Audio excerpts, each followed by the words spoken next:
अब तैयारी हुई अफोर्डेबल। अजीत डोवल। दोस्तों, आज की कहानी एक ऐसी शख्सियत की है जिसको भारत का जेम्स बॉन्ड भी कहते हैं। जी हां, हम बात कर रहे हैं इंडिया के current national security adviser Shri Ajit Doval ji की। इंडिया के top spy master, super cop और 21वीं सदी के चाणक्य कहे जाने वाले अजीत डोवल की असल कहानी जेम्स बॉन्ड की थ्रिलिंग मूवी से कम नहीं है। पाकिस्तान आज भी इनके नाम से थर थर कांपता है। आज उनको देश का सबसे पावरफुल ब्यूरोक्रेट बताया जाता है। नेशनल सिक्योरिटी एडवाइजर के तौर पर उनको कैबिनेट रैंक के मिनिस्टर का दर्जा दिया गया है। कभी रिक्शा वाला तो कभी मोची, कभी धर्म बदलकर दूसरे देश का नागरिक बनना तो कभी दुश्मनों के साथ मिलकर उनसे उनकी सारी जानकारी निकालना। अपने 30 साल के अंडर कवर जर्नी में उन्होंने ऐसे ऐसे खतरनाक कारनामे किए हैं जो जासूसी की दुनिया में शायद ही पहले किसी ने किए हों। अपनी इसी क्षमता और बुद्धि के बलबूते पर वो देश के बड़े बड़े दुश्मनों को घुटनों पर ले आए। आज उनकी उम्र 77 साल हो चुकी है, लेकिन जब भी हम उनको टीवी या किसी इवेंट में देखते हैं तो आज भी वो उतने ही फिट और एक्टिव दिखाई पड़ते हैं। आज भी इंडियन फॉरेन पॉलिसी और सिक्योरिटी से जुड़े हर छोटे बड़े कदम उन्हीं की निगरानी में उठाए जाते हैं। तो यहां सवाल यह है कि आखिर उनमें ऐसी क्या खूबियां रहीं जिसकी वजह से उन्होंने नामुमकिन को भी मुमकिन कर दिखाया।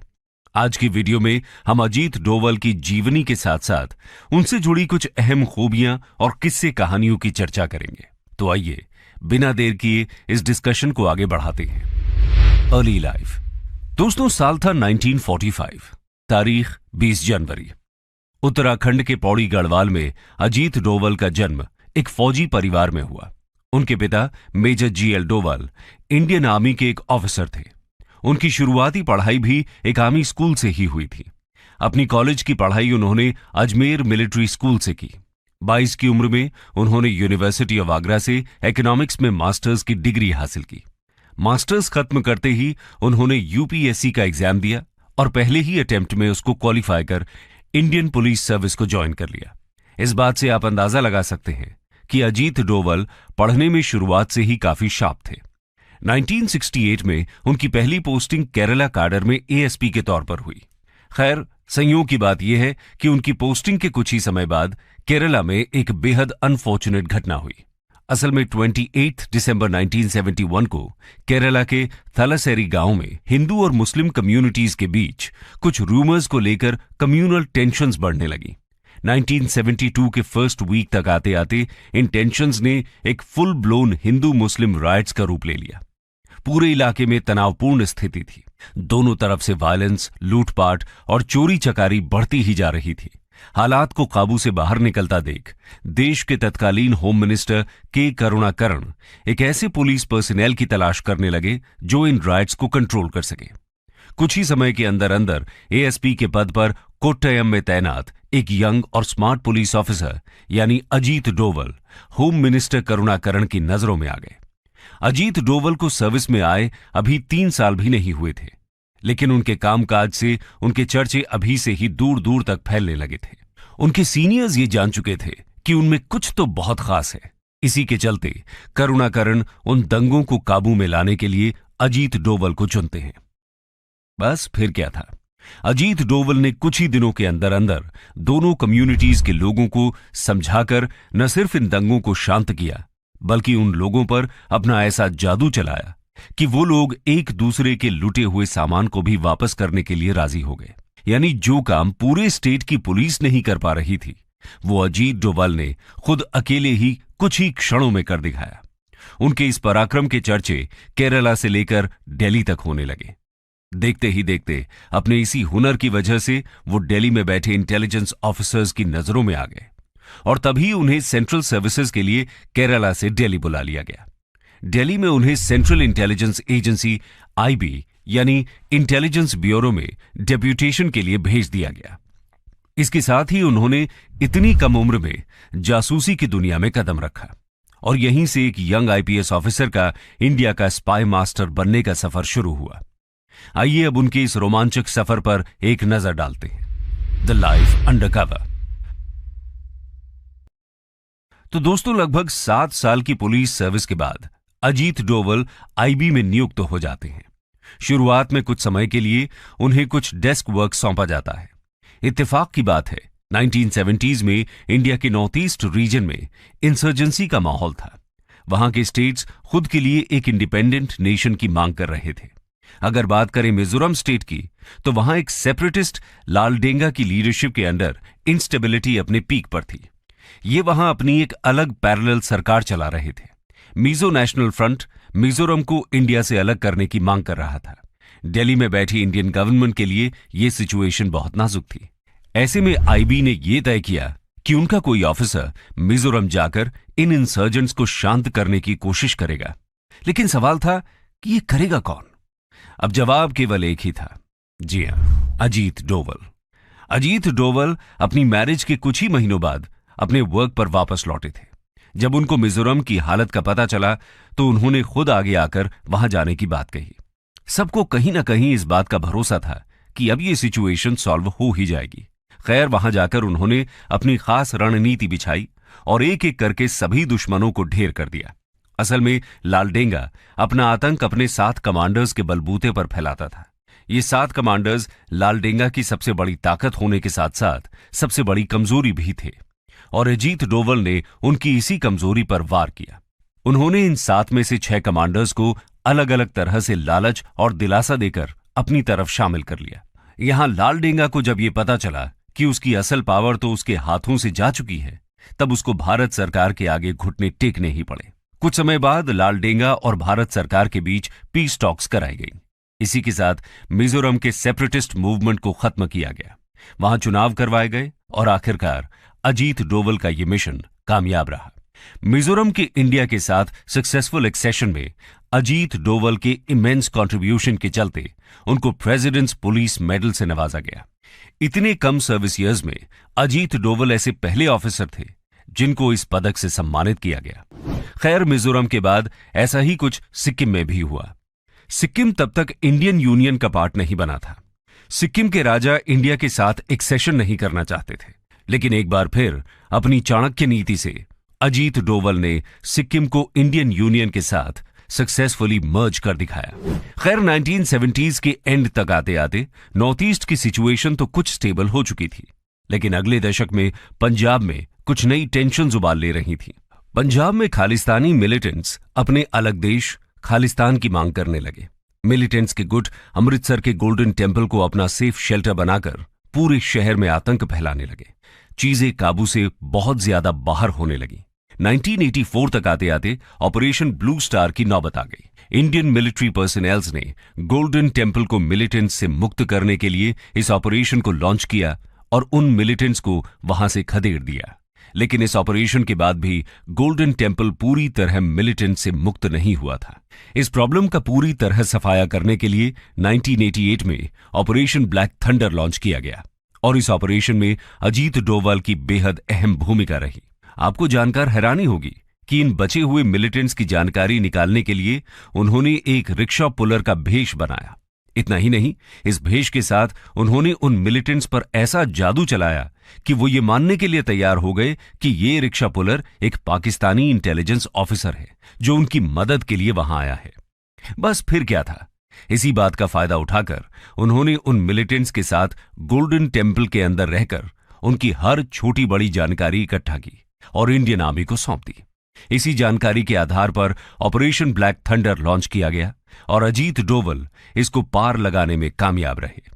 इसके अलावा अगर हम बात करें पाकिस्तान की, तो ये शायद अजीत डोवल के वर्क फ्रंट का सबसे क्रूशल प्रोजेक्ट रहा। जैसा कि हम सब जानते ही हैं, 1972 में इंडिया ने अपना फर्स्ट न्यूक्लियर टेस्ट कंडक्ट किया। यह टेस्ट सक्सेसफुल होते ही पाकिस्तान मानो तिल मिला गया। इसके तुरंत बाद पाकिस्तान के nuclear scientist doctor AQ Khan ने पाकिस्तान न्यूक्लियर प्रोग्राम को डेवलप करने के लिए चाइना और फ्रांस से मदद मांगी। फ्रांस को जैसे ही पाकिस्तान के एंटी इंडिया एम्बिशंस की भनक लगी, वैसे ही वो उस प्रोग्राम से पीछे हट गया। लेकिन चाइना ने पाकिस्तान का हाथ नहीं छोड़ा। उधर नॉर्थ कोरिया भी पाकिस्तान के न्यूक्लियर प्रोग्राम में उसकी मदद कर रहा था। जैसे ही इस चीज की खबर इंडियन PM इंदिरा गांधी को लगी, उन्होंने पाकिस्तान की इन सभी गतिविधियों को ट्रेस करने के लिए अपना स्पाई नेटवर्क पाकिस्तान और चाइना में बिछा दिया। अजीत डोवल को पाकिस्तान भेजा गया। वो एक बेगर यानी भिखारी का भेष बनाकर पाकिस्तान के काहूता शहर पहुंच गए। इनको शक था कि यहां खान रिसर्च सेंटर नाम के इंस्टीट्यूट के अंदर पाकिस्तान का न्यूक्लियर प्रोग्राम चल रहा है। वो इस सेंटर के बाहर बैठकर यहां आने जाने वाले सभी साइंटिस्ट्स को ट्रैक करने लगे, लेकिन उससे उनको यहां पर चल रही न्यूक्लियर प्रोग्राम्स का कोई पुख्ता सबूत हासिल नहीं हुआ। तो उसके बाद ये उस बार्बर की शॉप पर गए जहां से वो साइंटिस्ट बाल कटाते थे। वहां से उन्होंने उन हेयर सैंपल्स को कलेक्ट करके उन्हें इंडिया में टेस्टिंग के लिए भेजा, और टेस्टिंग में यह पता चला कि वो हेयर सैंपल्स न्यूक्लियर रेडिएशंस में एक्सपोज्ड हैं। यानी उनको ये यकीन हो गया कि पाकिस्तान का nuclear programme Khan research centre के अंदर ही चल रहा है। उन्होंने बड़ी चालाकी से उनके न्यूक्लियर प्रोग्राम्स की सभी डिटेल्स निकाली और इंडिया में ट्रांसफर की। उस समय इंडिया में इंदिरा गांधी को रिप्लेस कर मोरारजी देसाई भारत के पीएम बन चुके थे। अजीत डोवल ने उनको ये रिपोर्ट्स देकर पाकिस्तान के न्यूक्लियर प्रोग्राम को डिस्ट्रॉय करने के अलग अलग मेथड्स प्रपोज किए, लेकिन कई पॉलिटिकल रीजंस की वजह से उनको हर बार रिजेक्ट कर दिया गया। यानी इंडिया ने पाकिस्तान के न्यूक्लियर प्रोग्राम पर अटैक तो नहीं किया, लेकिन इतने कॉन्फिडेंशियल प्रोग्राम की छोटी से छोटी जानकारी इंडिया तक पहुंचाने में अजीत डोवल ने जो भूमिका निभाई, उसके बाद पाकिस्तान भी इंडियन इंटेलिजेंस का लोहा मान गया। खैर, इस सबके चलते हुए 1988 में अजीत डोवल को हाईएस्ट गैलेंट्री अवार्ड कीर्ति चक्र से नवाजा गया। आपको बता दें कि अजीत डोवल ऐसे पहले पुलिस ऑफिसर थे जिनको ये मिलिट्री ऑनर दिया गया था। इतना ही नहीं, 1990s में उन्होंने कश्मीर में बढ़ रही मिलिटेंसी को रोकने के लिए भी अपनी इन्हीं सटीक नेगोशिएशन स्किल्स का इस्तेमाल किया। उस दौरान कश्मीर मिलिटेंट्स के आतंक से बेहाल था। अजीत डोवल ने यहां आते ही एक पाकिस्तान द्वारा फंडेड कश्मीरी मिलिटेंट कूका पारे के दिमाग को कुछ इस तरह मैनिपुलेट किया कि जो कूका पारे पाकिस्तान का एजेंट था, वो अजीत डोवल से कुछ ही बार मिलने के बाद पाकिस्तान के खिलाफ भारत की मदद करने लगा। यानी कूका पारे को भी उन्होंने अपनी ओर मिला लिया।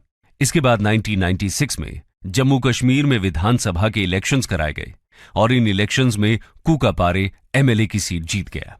अजीत डोवल की इन्हीं शानदार नेगोशिएशन स्किल्स का एक और नायाब नमूना हमें IC-814 की हाईजैकिंग्स के दौरान भी देखने को मिला। जैसा कि आपने सुना ही होगा, इस हाईजैकिंग के पीछे ISI का हाथ था। वो चाहते थे कि अपने सिटीजन्स की जान बचाने के लिए इंडिया उनके 100 खूंखार टेररिस्ट को छोड़ दे और साथ ही उनको $2 बिलियन पे करे। लेकिन ये अजीत डोवल को गवारा नहीं था, पर दोनों ही साइड से उन पर प्रेशर भी बढ़ रहा था। लेकिन उसके बावजूद उन्होंने एक बार फिर अपनी बातों के चक्रव्यूह से मिलिटेंट्स के मन में अपना डर बैठा दिया। इन नेगोशिएशंस के बाद 100 की जगह उनके कुल 3 आतंकवादियों को छोड़ा गया और एक पैसेंजर के अलावा उस फ्लाइट के सभी पैसेंजर्स सही सलामत वापस घर आ सके। तो आप देख सकते हैं कि अपनी हिम्मत और शार्प प्रेजेंस ऑफ माइंड के चलते उन्होंने हाईजैकर्स की टर्म्स और कंडीशंस को बहुत ज्यादा टोन डाउन कर दिया और इसी के साथ उनका यह ऑपरेशन भी सक्सेसफुल रहा। सोर्सेज की माने तो 1971 से 1999 तक इंडियन एयरलाइंस की 15 हाईजैकिंग्स में से हर एक की टर्मिनेशन में अजीत डोवल का एक्टिव कंट्रीब्यूशन रहा। लेकिन उनका यह सफर अभी खत्म नहीं हुआ, और वो कैसे, आइए देखते हैं। Post retirement phase. तो दोस्तों, 7 साल पुलिस फोर्स और लगभग 30 साल इंटेलिजेंस ब्यूरो में काम करने के बाद जनवरी 2005 में वो IB के चीफ के पद से रिटायर हुए। लेकिन उसके बाद भी वो देश की पॉलिटिक्स, एकेडेमिक्स और स्पेशली नेशनल सिक्योरिटी के मैटर्स में एक्टिवली इन्वॉल्व रहे।